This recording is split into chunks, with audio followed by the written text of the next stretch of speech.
Number 9. Nick Piantanida. At the height of the Cold War in 1966, American Nick Piantanida wanted to beat the Soviets for the highest parachute jump ever performed. The record established by Yevgeny Andreev stood at 83,000 feet. Towards achieving his monumental goal, Piantanida became what some described as a one-man aeronautical research program. On May 1, 1966, the plan was for him to ascend to over 120,000 feet in a weather balloon and then perform a supersonic freefall. He was in a tightly spaced, styrofoam-insulated gondola and donned a bright orange suit with a parachute harness. Then, as he reached the 56,000-foot mark, something went horribly wrong. The sound of rushing air could be heard on the radio, followed by Piantanida's call to abort. His parachute suit had depressurized. The balloon was jettisoned and his gondola parachuted to the ground for 25 minutes. By that point, the lack of oxygen had left Piantanida brain dead. He went in a coma and died 4 months later. Number 8. Juan Francisco Guillermo. Chilean man Juan Francisco Guillermo wanted to set a Guinness World Record by cycling 155,350 miles on 5 continents for a period of 5 years. He started out in November 2010 and was on the last length of his trip when it all came to an abrupt end. Guillermo was hit by a pickup truck in the north of Thailand and died after being thrown off his bicycle. According to the region's police chief, it had been the driver's fault, as Guillermo was in his own lane at the time of the accident. His wife was on a separate bicycle behind him, along with their 2-year-old son. It's unclear how long they'd been accompanying the man on his round-the-world endeavor. They both survived the accident with only minor injuries. Number 7. Guy Garman. Guy Garman, also known as Doc Deep, tried to set a record for a recreational dive of 1,200 feet off the coast of St. Croix in the US Virgin Islands. Garman didn't take the attempt lightly, as he had a support team of 28 people, including professional dive operators. During his world record attempt, he used a weighted line that was anchored in place. On August the 15th, before his wife and eldest son, Garman went into the water. He descended to 660 feet with members of his support team, according to the plan they'd laid out. From that point on, he was to reach the bottom alone and then return to an air station at 350 feet.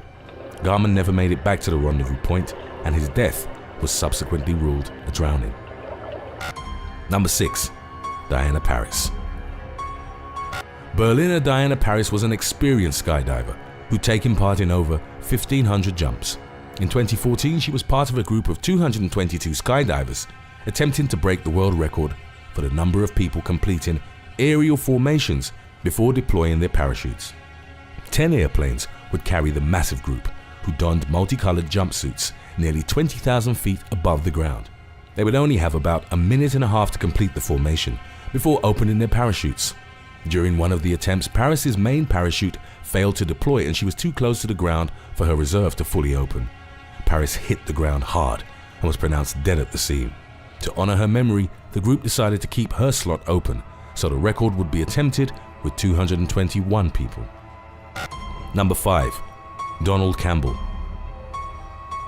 In 1964, Donald Campbell became the first and, as of the making of this video, only person to hold world land and water speed records at the same time.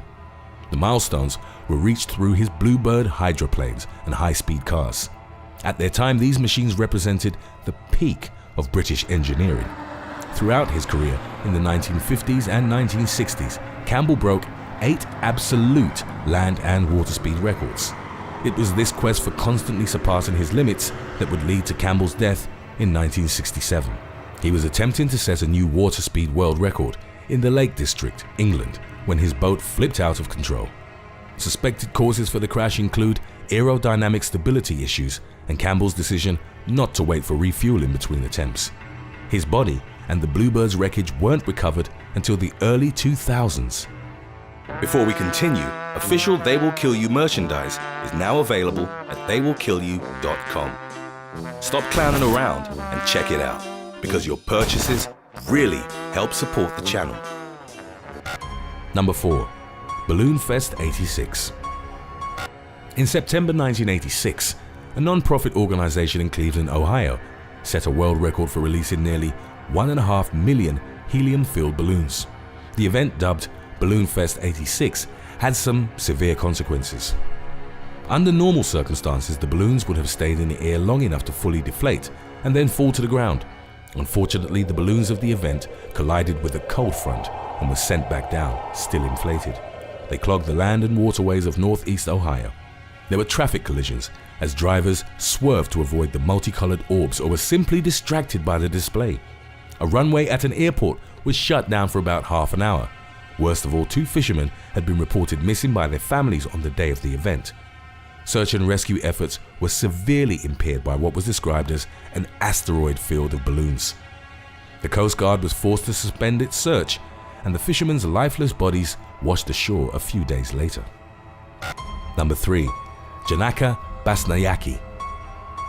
24-year-old Janaka Basnayake from Sri Lanka tried to break the world record for the longest time spent while being buried alive. At the time of his attempt in 2012, it wasn't even clear if such a record existed. In the town of CAMPBELL, friends and family buried Basnayake in a 10-foot deep trench and sealed it with wood and soil. He went into the ground at 9:30 a.m. and was brought to the surface at approximately 4 p.m. His supporters screamed in horror upon seeing that Basnayake was unconscious. The daredevil was rushed to the hospital, where he was pronounced dead a few hours later. The determined cause was suffocation. Number 2. Jessica Dubroff. At only 7 years old, Jessica Dubroff was attempting to become the youngest person to fly a light aircraft between the United States coasts. Even though there was no record-keeping authority in place to recognize the attempts of underage pilots, her story generated a significant amount of media attention. Dubroff, who wasn't certified as a pilot by any regulatory body, was accompanied by her father and her flight instructor. The latter provided his Cessna 177B Cardinal for the endeavor. They took off from Half Moon Bay, California, and arrived in Wyoming's capital city after a long day of flying. They were welcomed by the mayor of Cheyenne and resumed their flight the following day despite worsening weather conditions. After climbing for a few hundred feet, their aircraft descended rapidly and crashed into a residential neighborhood. All 3 on board were killed instantly by blunt force trauma. Number 1. Evel Knievel. Famous American daredevil Evel Knievel performed more than 75 ramp-to-ramp motorcycle jumps throughout his stuntman career. The Guinness Books of World Record lists him as the survivor of most bones broken in a lifetime, at over 433. Some of them, such as those in his legs, arms, back, pelvis, or collarbone, were fractured several times over. He underwent more than a dozen major surgeries with a number of metal plates and pins fixed to his body. Knievel jumped over cars, buses and trucks, as well as live rattlesnakes and mountain lions. He even used a modified steam-powered rocket to jump over a canyon. Despite his death-defying ways, Knievel lived to be 69 years old. Remembered as one of history's greatest stuntmen, he lost his life to pulmonary disease in 2007. Thanks for watching. What world record would you ever attempt to either set or break? Let us know in the comments section below.